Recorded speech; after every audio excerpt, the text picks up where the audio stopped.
Liberal cabinet minister finds himself in trouble again. Is the government in crisis? And a warning from a former Conservative Party leader about our polarizing politics. I'm Mercedes Stephenson. Welcome to the West Block. Marco Mendicino faces calls to resign for his handling of high-profile killer Paul Bernardo's transfer to a medium-security prison. It's another controversy for a government still reeling from its response to foreign interference. And Aaron O'Toole is leaving politics with a strong message for the government and his own party about safeguarding our democracy.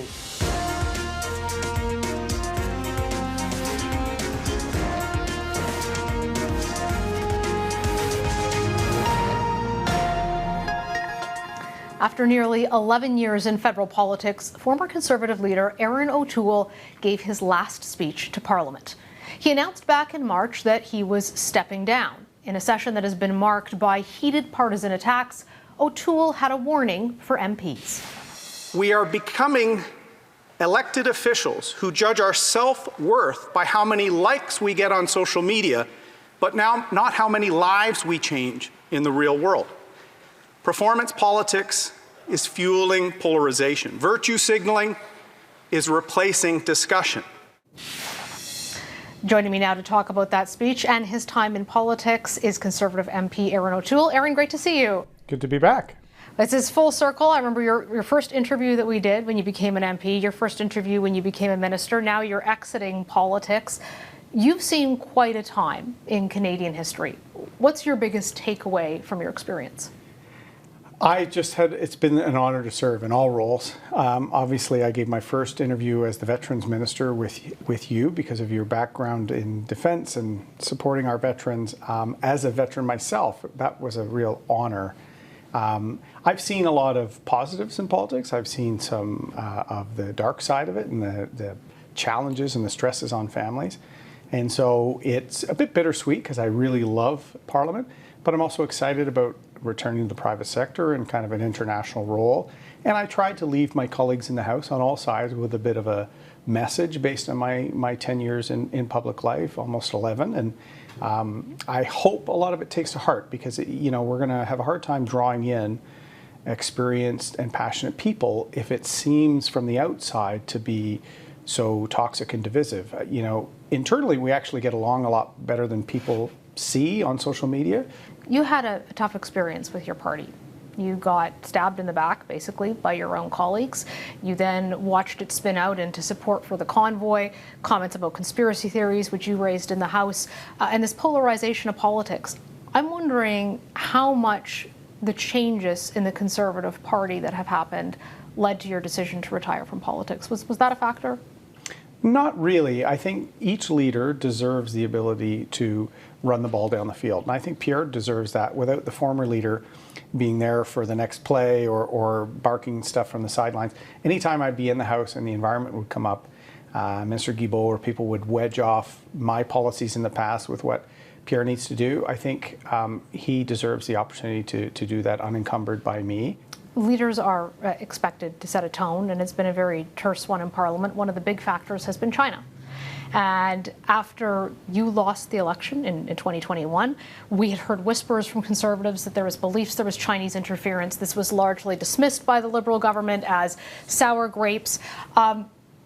How much of what has unfolded publicly has surprised you on the foreign interference file, and how much were things that you believed to be true but maybe just didn't have the proof of at the time?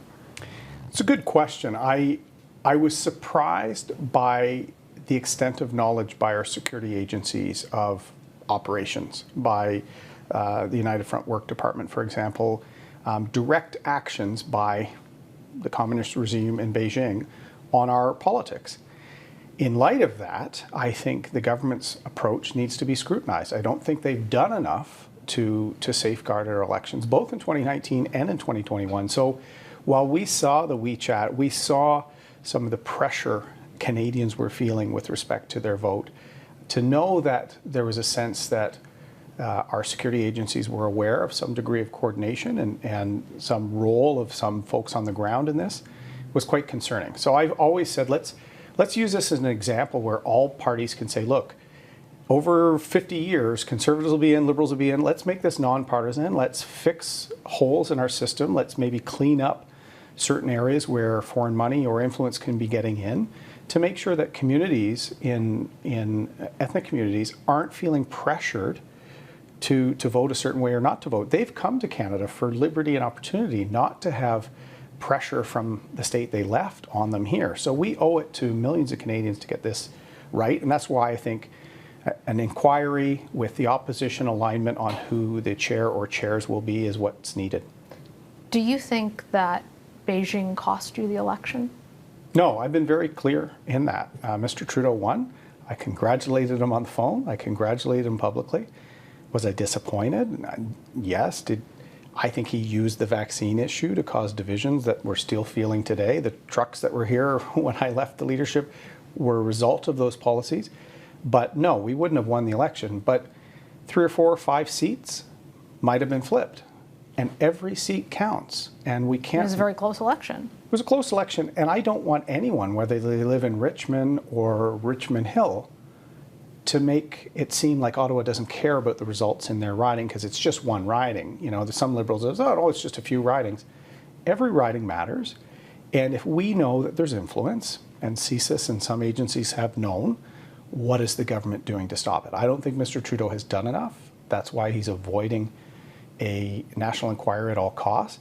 To think that there was a national security warrant issued on a major Liberal organizer in Ontario, and it sat on Bill Blair's desk. The very fact there was a warrant means there's evidence.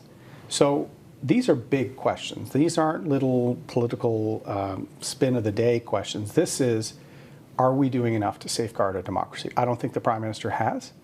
He won the election, but let's not think about the last election. Let's think about safeguarding the next 10.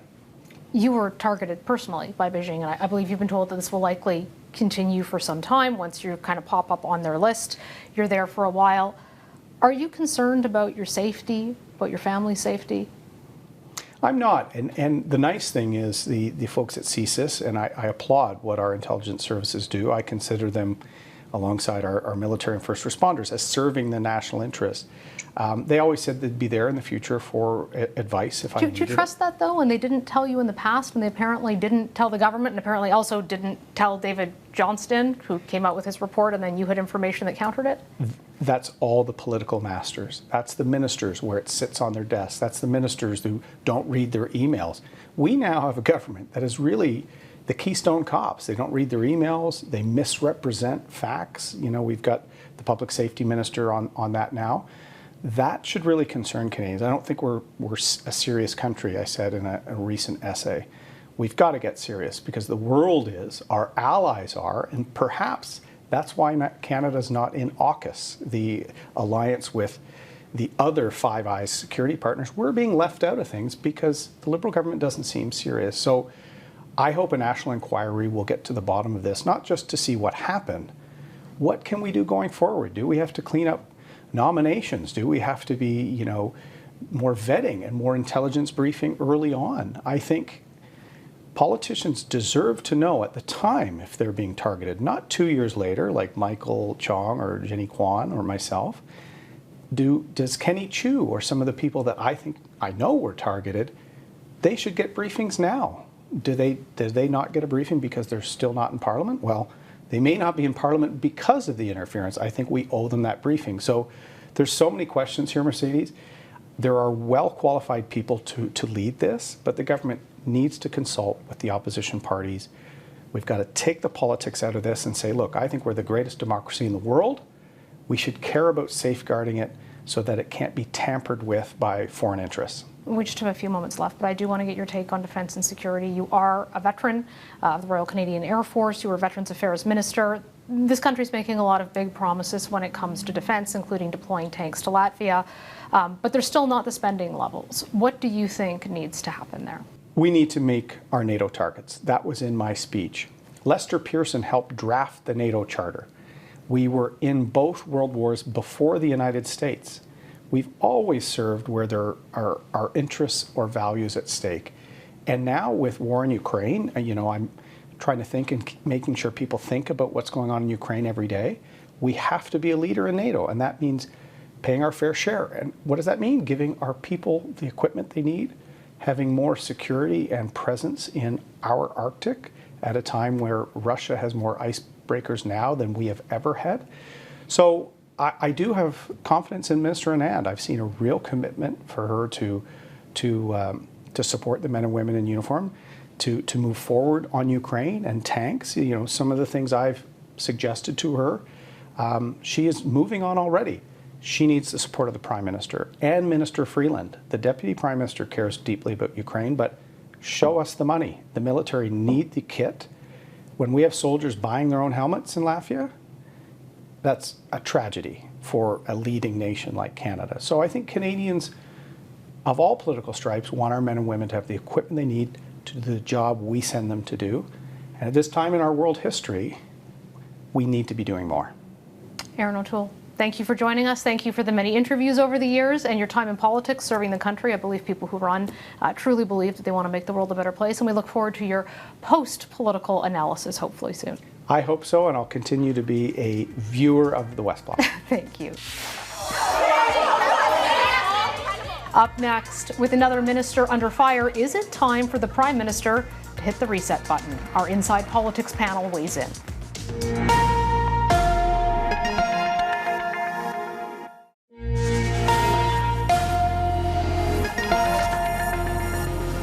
With Parliament wrapping this week for the summer, the Liberals are on the defensive after a number of political missteps, the latest involving embattled Public Safety Minister Marco Mendicino. He's facing yet another allegation of fumbling his file after public outrage that serial rapist and murderer Paul Bernardo was transferred out of a maximum security prison.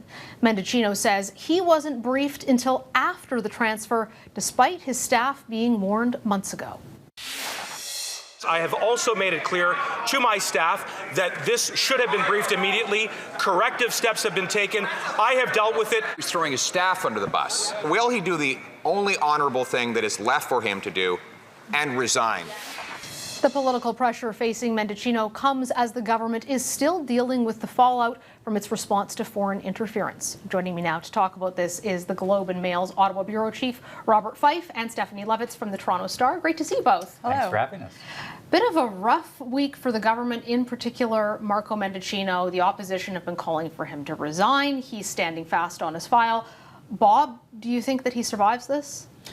Well, he may survive this in terms of staying in cabinet, but he will not survive it as being the public safety minister. I don't think we all heard the rumors that we expect a cabinet shuffle probably in the next 3 or 4 weeks, certainly before Mr. Trudeau goes on his holidays. I cannot imagine that Marco Mendicino can remain in that role, given his very poor performance in handling the Paul Bernardo case, but also in earlier, a couple months ago, he was also responsible for a major screw-up in going after regular kind of guns that farmers and hunters use. At the last minute, putting this in for political purposes, it blew up in his face. They had to withdraw the legislation, redo it. So he's caused them a lot of problem in those two issues.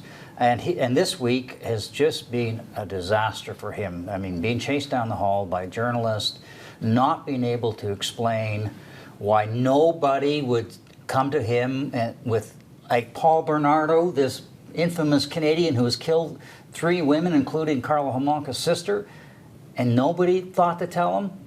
And the Prime Minister, the same thing. Because the Prime Minister's office knew as well. Like, this is a big problem with this government. Nobody, it seems, reads any emails or memos from them, whether it's on Chinese foreign interference, whether it's on Afghanistan, in the case of then Defense Minister Harjit Singh, and now in the case of Mr. Mendicino. They look like this government is at the end of the rope, and it's showing itself to be completely incompetent.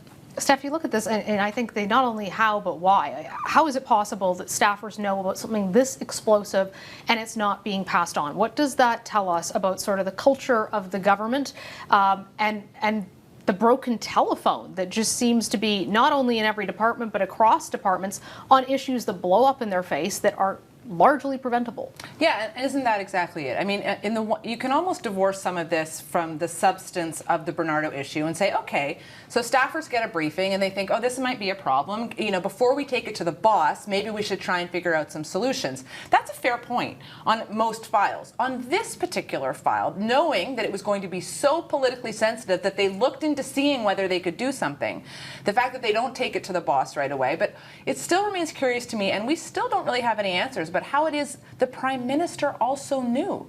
And the Prime Minister knew the day before Marco Mendicino knew. So did nobody in the Prime Minister's office pick up a phone and say, hey, Marco, what's going on here, and do we have a plan? Because on the substantiveness of the issue, I think it's important to realize that do we in this country want our politicians deciding which criminal goes to which prison? I don't think that's what we want. Right, because they're not supposed to intervene. They're not supposed to intervene. So it's not as though could Minister Mendicino have done anything to stop this? I don't think no is the answer. He should not have done anything to stop it. So what it comes down to for this government is yet another political, optical crisis failure. But it makes you wonder whether there's an unwritten rule by this government. If it's controversial, like China going after a Conservative MP, or the case of Paul Bernardo, or a senator getting templates on visas, false visas to bring Afghans in, we don't want to know it.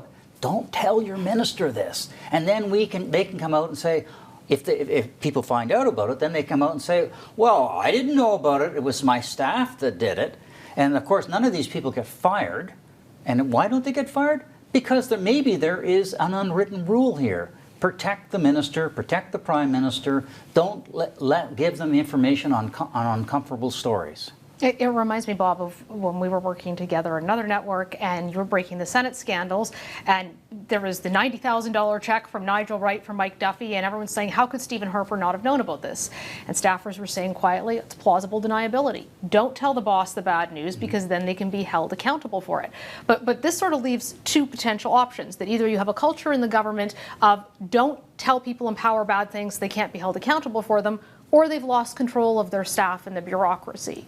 Or is it, what's interesting, it's a cultural choice, because what happened to Nigel Wright?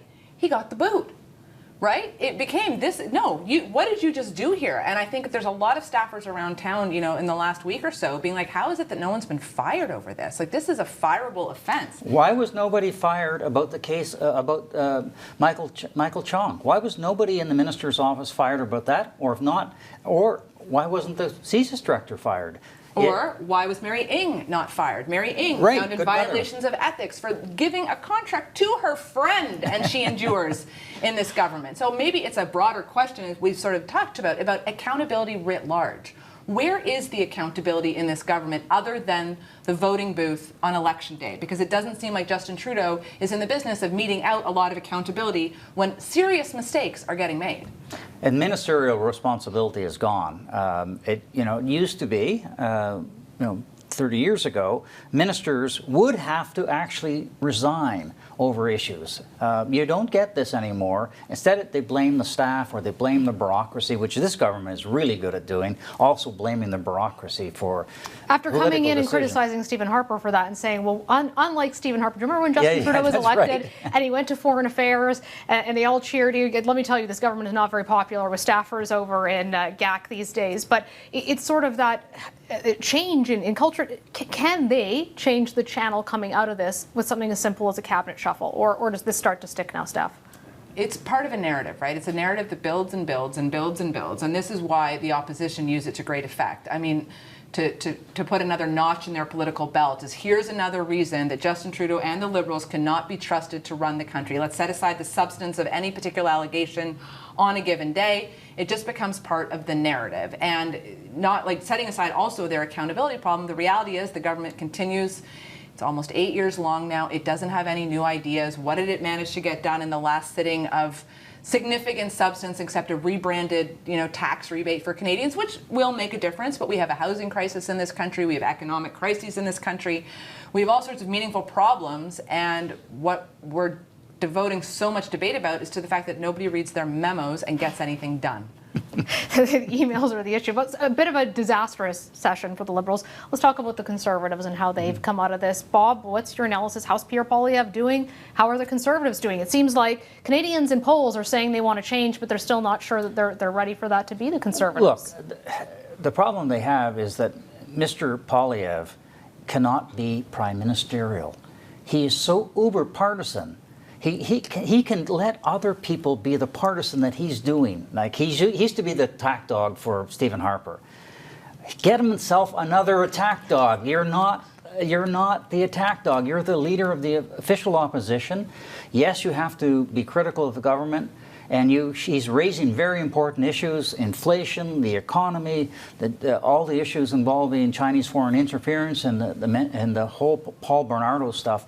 But he needs to come across as somebody who is above all the really nasty partisanship, and he takes that on himself. So I think that's why you see the polls, Canadians wanting to vote for the Conservatives because they're fed up with the Liberals. They feel they've been around too long, but drawing back about, is this the guy that do it? Because he doesn't come across as very likable, and he is really, really partisan. Steph, how do you think they're doing? You know, it's a bit of a two-part strategy, right? You've got to get your enemy where you need them, which is weakened and looking like they're on the cusp of defeat. And then you have got to present the alternative. You've got to make that pitch. So to some degree, if you think about it, I mean, Mr. Poilievre has not even been leader for a year now. He's going into his first summer. It'd be very interesting to see how he plays the summer, where he goes, who he talks to. Are we going to see some sort of more substantive, and I don't want to say rebranding or pivot because I don't think that's in Mr. Poilievre's nature, but some sort of personal and political growth, shall we say, the ability to tone it down. And I do think to some degree we've seen that in the waning weeks of Parliament. Well, we'll see what both Mr. Trudeau and Mr. Poilievre do with their summers. We're keeping a close eye on it. Thank you both for joining us today. Thanks, Mercedes. Thank you. Up next, MPs now have the option to work from home permanently. Will it open the door to attract new candidates or make it harder to find common ground?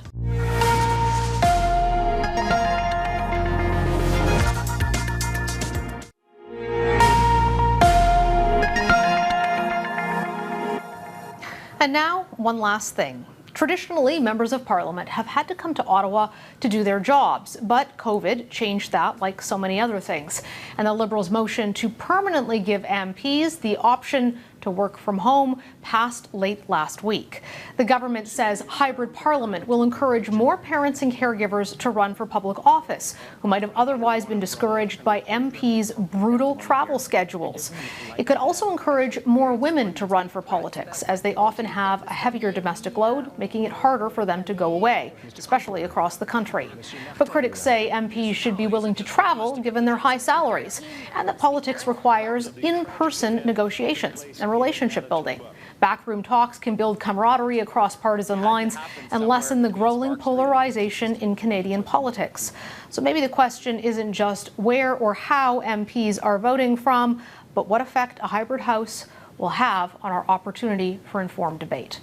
Thanks for hanging out with us today. Happy Father's Day to all the dads out there, especially the ones working on our show, Frank, David, Luigi, Clint, and Darren. We'll see you next Sunday.